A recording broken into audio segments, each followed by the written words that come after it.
जय जय श्री राधे। राधा अष्टमी व्रत की कहानी। राधा माता गोलोक में श्री कृष्ण के साथ रहती थी। एक दफ़ा कृष्ण भगवान को गोलोक में राधा रानी कहीं नजर नहीं आई।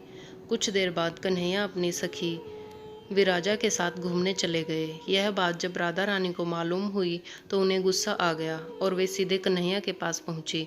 वहां पहुंचकर उन्होंने श्री कृष्ण को काफ़ी भला बुरा कहा। राधा रानी का रवैया भगवान श्री कृष्ण के बारे में मित्र सुदामा को बिल्कुल अच्छा नहीं लगा। सुदामा ने उसी वक्त के बिना कुछ सोचे समझे राधा रानी को पृथ्वी पर जन्म लेने का श्राप दे दिया। राधा को इतने गुस्से में देखकर भगवान की सखा विराजा भी नदी के रूप में वहां से चली गई। राधा ने सुदामा से श्राप पाने के बाद उन्हें राक्षस कुल में पैदा होने का श्राप दिया। राधा जी द्वारा दिए गए श्राप की वजह से ही सुदामा का जन्म शंखचूड़ दानव के रूप में हुआ। आगे चलकर वही दानव भगवान विष्णु का परम भक्त बना। दूसरी तरफ राधा रानी ने पृथ्वी पर वृषभानु के घर पुत्री के रूप में जन्म लिया। राधा रानी का जन्म वृषभानु जी के घर तो हुआ, लेकिन उनकी पत्नी देवी कीर्ति के गर्भ से नहीं।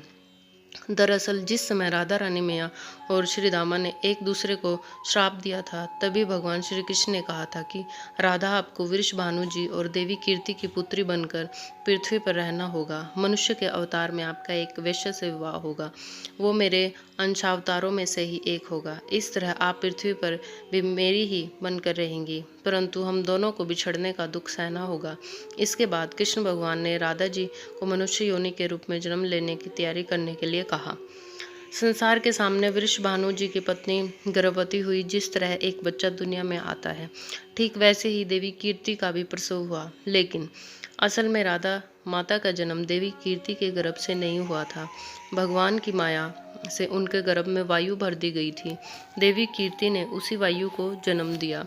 इस दौरान उन्हें प्रसव पीड़ा हो रही थी और वहाँ राधा माता के रूप में एक प्यारी सी कन्या ने जन्म लिया था।